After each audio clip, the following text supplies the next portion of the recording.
Okay, tell me who you are and what you're all about. Okay, I'm Nikki Stallard. I'm the California spokesperson for the Pink Pistols.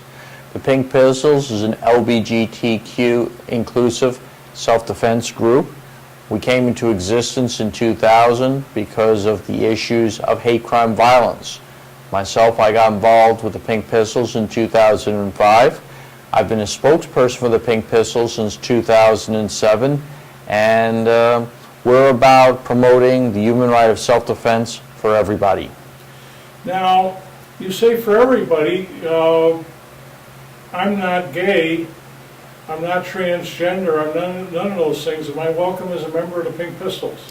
Absolutely you are, and we are inclusive. While we are reaching out to the LGBT community, others are welcome, because in order to reduce violence against us, we want to have positive goodwill and outreach to others. We want friends. You want friends, that makes perfect sense. Now, the Pink Pistols, tell me a little bit about membership. And we had this terrible terrorist event in Orlando, Florida that took a lot of innocent young lives. How did that affect the Pink Pistols? Well, prior to the Pulse nightclub shooting, our membership, we're basically a social group. We had about 30-something active chapters across the country, about 2,000 members. One day, I'm driving home from San Francisco on a Sunday morning, and I look at my Facebook, and it's blowing up, and I found out there's this mass shooting, and the body count is rising in Florida. So it's like, I'm looking like, oh crap, what happened? Next thing we know, we find out we have 49 people dead, 51 wounded, because some radical Islamic extremists who pledged allegiance to ISIS went in and shot up a gay nightclub. Needless to say, that caused a massive spike in our membership. It was a real wake-up call for Manny and the LGBT community. Manny wanted to say, hey, if we're being targeted, if we're being hunted, we need to learn to defend ourselves. And our membership increased to over 500%, and it's still growing. So it's no secret that Islamic people have a serious dislike for gays and transgenders. I mean, I see videos all the time of them throwing people that they believe to be gay off of rooftops. Is that really one of the things that we're concerned about? I don't know what to say about Islam, because my personal feelings, and like many Americans and stuff, I never really gave much thought to Islam. But now I get over my Facebook, I see the brutality of ISIS. I mean, cutting little kids' heads off, drowning people in cages, burning people alive. And I hear, well, these are extremists in the religion, and I say, well, wow. But then I look at countries like Saudi Arabia, and many other Islamic countries where being gay is a capital offense. So it's like, I respect people's right to practice their religion. And while I strongly believe in freedom of religion, I believe in freedom from religion. America is supposed to be we're supposed to be a secular state. We're not supposed to have an official state religion. And you're also supposed to be safe from murder and being thrown off of rooftops and being murdered because you're gay, right? Yeah, everybody has a right, but certainly people being targeted because of who they are, I mean, that's disgusting. Now, we talked a little earlier, and you told me about bullies and some young men that will turn around and do some pretty terrible things. Tell me about that again. Well, when you're dealing with young men, the testosterone's running, their brain power isn't too functioning, especially when you start getting groups of young men together. Let's face it, young men, a late friend of mine said, you put two young men together and their collective brain power of common sense is half. Put three of them, it's down to a quarter. And every one you add to the mix the collective brain power and common sense drops geometrically down. Throw in alcohol and drugs, and then pretty soon you've got people who have no common sense. They're just basically wild. And if you have if the leader of those groups happens to be someone who's charismatic and a bit of a sociopath and has no respect for, thinks that that they have fun injuring other people for fun, then what you have is a very volatile and dangerous mix. Now, you talked about alcohol, maybe drugs mixing in. What about gun owners? Aren't they subject to the same kind of misbehavior? And what's your experience? Well, my experience is that the vast majority of firearms owners, the ones that I've associated with, are actually very responsible adults. Because, let's face it, you do not get a firearm unless you've actually passed background checks to start with. And generally speaking, firearms owners are in their 20s and older. In order to be able to be a firearms owner, you got to be able to afford to buy the gun. So that basically means that you either got a job or you've got a business. You're working. You're responsible. Guns are expensive. It's well, let's say that you're going to shell out some bank to get yourself some quality firearms. And people who have that bank, generally speaking, are responsible adults. They hold down jobs. They run businesses. So you're dealing with if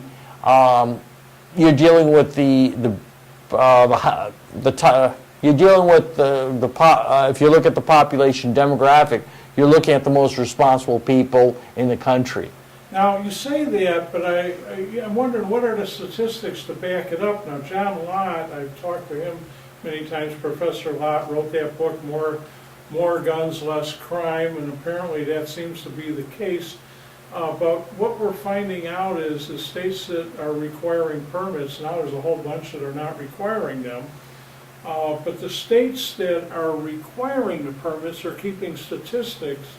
And correct me if I'm wrong, but I've been seeing that the statistics of the behavior of the gun owners are terrific. They're not getting their licenses taken away, they're not being arrested, they're not going to prison. So apparently a gun doesn't turn a gun owner into a maniac. Is that your experience? Oh, absolutely. In fact, the funny thing is that law-abiding citizens who've got the CCW permits statistically are far more law-abiding than sworn law enforcement officers. And with CCW permits, it's one strike and your permit is gone. Okay, now imagine if we did that with driver's licenses. One moving violation and your driver's license is revoked for 5 years. Okay, there'd be a lot of people who wouldn't have driver's licenses on the roads. Now, it's funny you should say that, because a lot of people think that the right to own a gun is subject to a license, but if it's subject to a license, that would make it a privilege, wouldn't it? It would make it a government-regulated privilege, yes it would. And so realistically, to make us pay for a license and go through that is probably a violation of the Second Amendment, but it's something a lot of gun owners will put up with so that they can have the right to carry a gun. Is it? What do you think about that? Well, when you take a look at the Second Amendment, okay, the Second Amendment, I believe, gives us, recognize that we all have a fundamental right to have arms for self-defense from common criminals, but we also have a constitutional duty to defend our country from enemies, foreign and domestic. Okay? And that includes common criminals. And that includes common criminals, but it also includes traitorous government officials. We do have a right in the Second Amendment, but we also have a duty, although it's kind of gathered a lot of dust and cobwebs, our militia duty. Okay, I honestly believe that the American citizens have actually a constitutional duty to own, train, and bear modern militia-grade arms suitable for infantrymen. That is our militia duty. Now, is the militia the government or is the militia you and me? What is the militia? Well, if you take a look at the history of the United States, the Founding Fathers, there were two things that they felt were extremely dangerous to liberty: large standing armies and select militias. Now, the modern day equivalent of our large standing armies, of course, is our military, and the modern day equivalent of select militias is the National Guard and our militarized police. The bulk of our national defense was supposed to be the American citizens themselves. Originally, every able-bodied male between 17 and 45 was part of the militia. And to my knowledge, two countries practice a militia-type system, Israel and Switzerland. And they do that pretty well, don't they? They do well on the militia, but there's different cultures that go along with things. Now, why in Israel, for instance, the late Don Cates was talking with a friend of his, and his friend Cates being a longtime firearms advocate and I would say scholar of the Second Amendment. Is that accurate? Yeah. That's right. Well, in Israel, he asked a friend of his how many guns he owned, and his Israeli friend said, "Oh, I don't own any guns." And Don Cates was taken aback. He said, "I thought that a lot Israelis had a lot of guns." And he says, "Well, no, we're a socialist country. If I need a gun, you know, if I'm going someplace I need to go get a gun, I just go down to the local police and they'll check me out a gun. So I'll either get a Browning or an Uzi or an M16, and I'll, you know, check out a gun. When I'm done, I'll check it back in." But now some people are actually buying their own personal guns. But he says, "Why should I buy my own gun when I can get myself, you know, check one out from the government?" The state of the art, and it's a lot less expensive. Yes. And of course, Israel doesn't have a problem with their population killing each other. Israel has a problem with terrorism, but they don't have the terrorists have gotten away from doing mass shootings because the Israeli citizens have been shooting back. Yeah, peace through superior firepower. I've heard that many times. Now, the other thing that we touched upon, you talked about the militia. There are those people, political gadflies, that are looking for any excuse in the world to dilute the Second Amendment. And they've taken a position, even the late Supreme Court Justice Warren Burger, that the militia is really somehow the government, and the Second Amendment is really giving the government the right to keep and bear arms. And I mean, isn't that inherent in government? They already have that right. Where do they come up with this stuff? In actuality, if you actually read the Constitution, the actual body of the Constitution limits the ability of the government to raise an army. They can have a navy for as long as they want, but they're only supposed to be able to raise an army for only periods of 2 years in cases of national emergencies. Now, of course, what the U.S. government does is they just keep renewing the army. But a standing army, the guys who founded this country viewed standing armies as extremely dangerous to liberty. They did not want to have standing armies. Jefferson was furious that a standing army was put into the Constitution. Now, you talk about the standing army, and you know, it sounds pretty scary, but I want to take you back to Waco, Texas, when a bunch of people owned firearms, no different than the total population of Texas per capita, no different, and they decided to raid this place. They used in addition to the FBI and the alcohol, tobacco, firearms, they actually used the military and just took our posse comitatus statute and pushed it aside and used military helicopters and burned and turned the little children into little crispy critters that didn't really do anything to anybody, that didn't deserve that. And of course then they turned around and blamed the people who really wanted to protect their own gun rights. I think that's really what Jefferson may have been talking about. What do you think about that? Well, The Branch Davidians were, as many people would say, they were a cult that were looking at the apocalypse. And I really can't comment on Waco because there's just so many unanswered questions. Well, Okay. the big question I have is they kept screaming that there was a 50 caliber gun, 50 caliber machine gun, M2 military type machine gun, and they kept saying, oh, look how big the bullets are, this and that and that and that, and yet they never produced the gun, they never found the gun, and the 50 caliber gun that they claimed they were looking for turned out to be a myth. And, you know, it just, you know, the whole thing. I mean, these people may have been a little strange. They may have had a religion that was a little different than what we normally live in, living in a commune. But doesn't America give us the right to be a little different and live in a commune? I mean, it doesn't prevent you from, you're transgender, you can wear whatever clothes you want. Isn't that really your right? We have, you know, one of the things we're supposed to have as America is a free country is our right to be different and unique. The Waco, we probably will never get the truth from our government. Just like we'll probably, when it comes down to it, we'll probably never really get the total truth from Orlando either. Well, I'll tell you what we will get is we'll get conspiracy theories. Everywhere.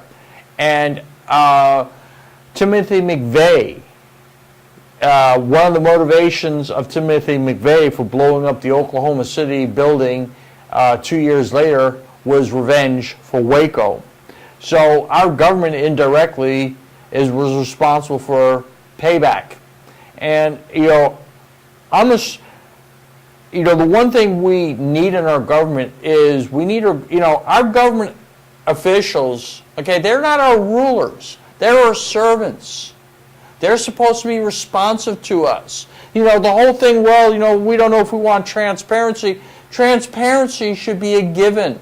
Honesty should be a given. If you've got an employee who lies to you, who is cooking the books and stuff, you don't give them a free pass. You fire them. So what you're saying is, in effect, when Edward Snowden and Assange and Bradley Manning or Chelsea Manning, these people, when they expose the government's lies to the American people, they should have been treated more like heroes than traitors. Would you agree with that?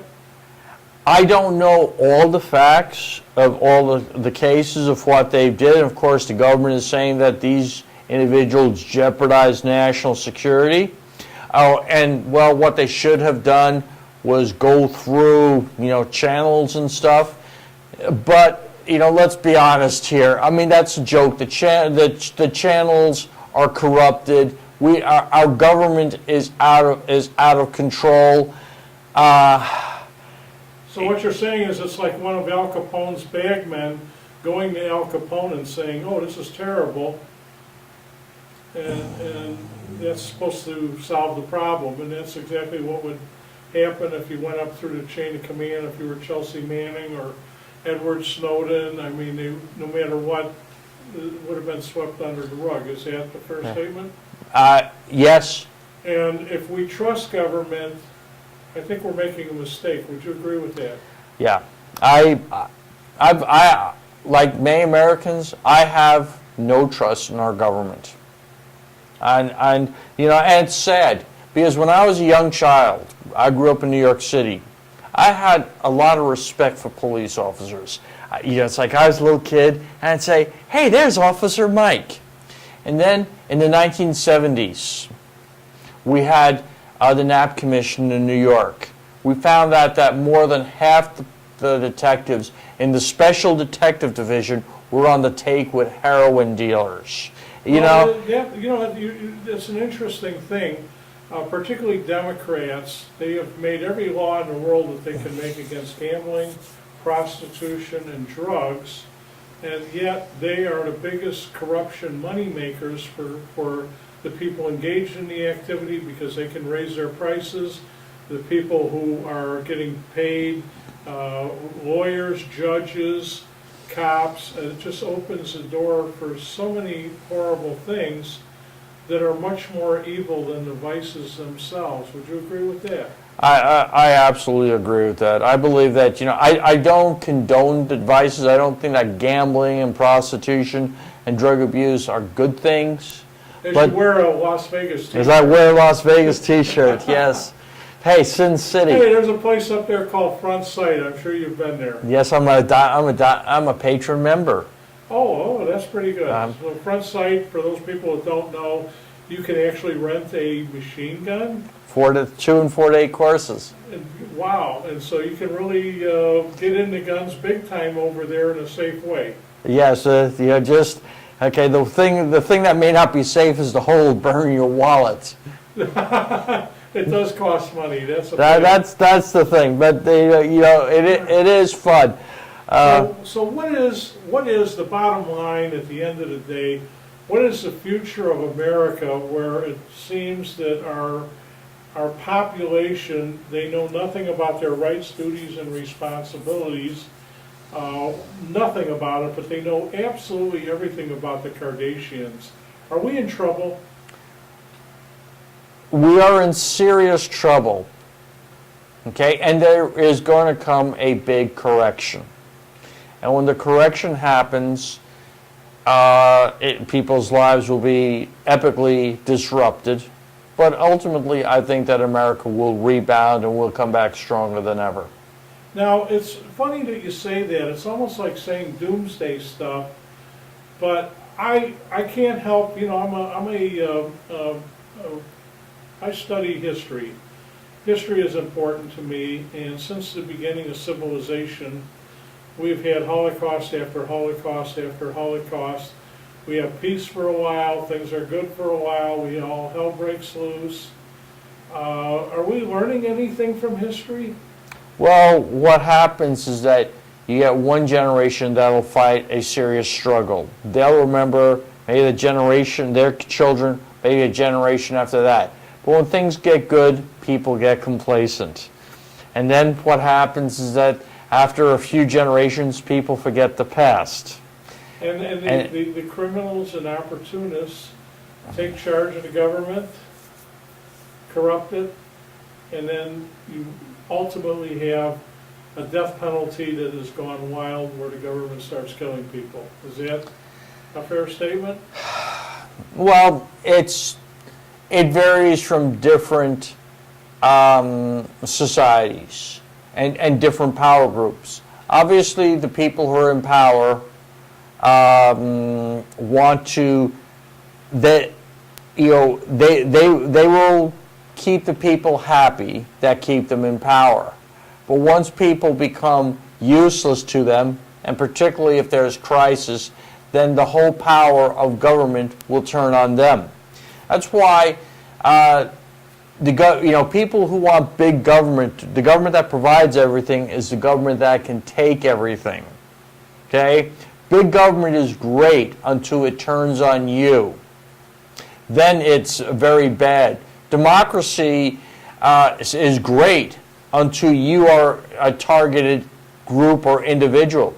For instance, in the Middle East, some of the countries actually are democracies. Okay? And the people vote that will make it the law to kill people like me. So democracy. Without protection of a republic, you're screwed. Yes. Democracy, the Latin root of democracy is mob rule. Democracy is like two wolves and a lamb deciding what to have for lunch. And we know it won't be wolf. Yes. Well, Nikki, I greatly appreciate that. Is there anything, do we have any light at the end of the tunnel? Is there anything good that we could just hope for the best? I'm an optimist. I mean, I really am. I see that America, our diversity, I believe that the Creator, or I will say the terrible, politically incorrect word, God, has given every human being unique talents and gifts. And when humans come together and they pool their unique talents and gifts, you don't get 1 + 1 = 2. You get 1 + 1 = 10. So the United States is blessed that we do have diversity of talents and uniqueness. And if we tap in and we have a synergistic effect with the creative energies of our country, our potential is unlimited. We'd be unstoppable. We'd be invincible. So right now, our country, unfortunately, we've got a disease called political correctness. Correctness and corruption, and they seem to go together. But I believe that our country, we're going to have a shake-up, but I believe that the political philosophy, if we're going to pick a political philosophy that will thrive in future America, will be pragmatic libertarianism.